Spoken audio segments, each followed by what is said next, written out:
Good afternoon, I'm Thandi Chindove with Hunter News. Investigations are underway in Port Stephens after a body was found in a septic tank.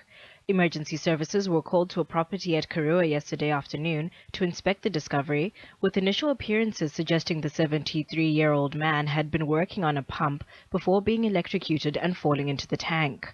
The death is not being treated as suspicious. Hunter business Crawford's Frightlines has caught the attention of the Environmental Protection Authority. It's been issued with a prevention notice to stop fumigating timber on its Sandgate site, following an anonymous complaint about its toxic use of methyl bromide.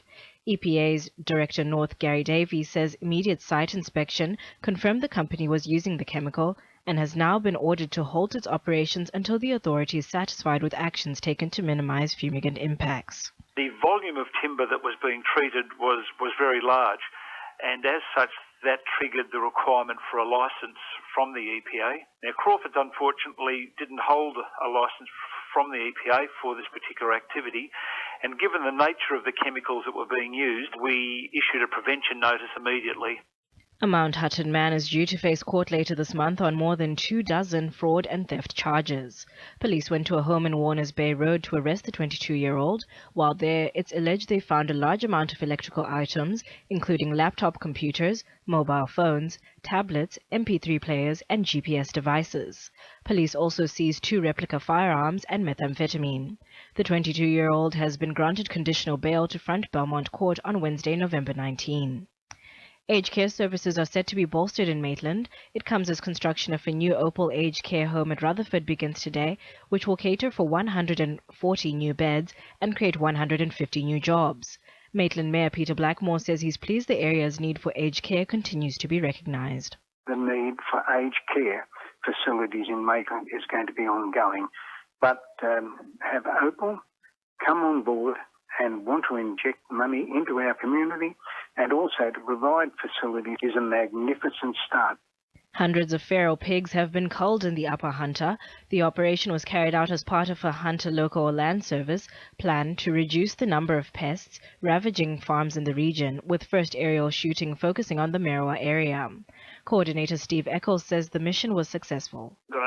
An initial cull of 860 feral pigs, which were damaging waterways, crops and pastures, and also can be a source of both animal diseases and also a vector of carriers of things that can affect humans as well.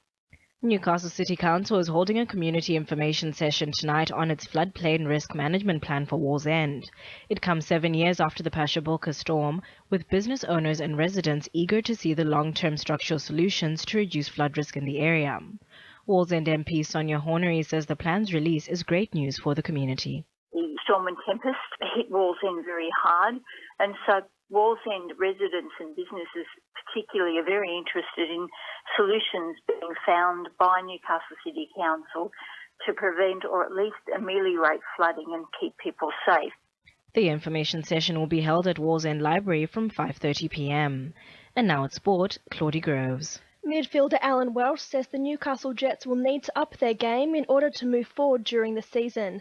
The 20-year-old said while he was happy with his debut performance in last weekend's game against Perth Glory, the team needs to ensure there are no more lapses in defence at key moments. That's probably the most dangerous time once you've scored, so I think we just didn't handle it well, didn't drop off enough and sort of just make sure that we didn't concede.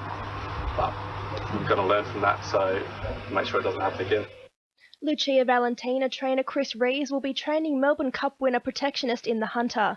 The announcement comes after Australian Bloodwork struck a deal with part owner Christoph Bergler, who relinquished ownership of the horse yesterday. The Newcastle Knights have re-signed Marvin Filippo on a one-season deal. The back rower was offered a place in the team 6 months ago, but a broken arm prevented him from playing. Filippo began pre-season training with the team on Monday. That's sport. I'm Claudie Groves. To NUR from News Time is 12:10.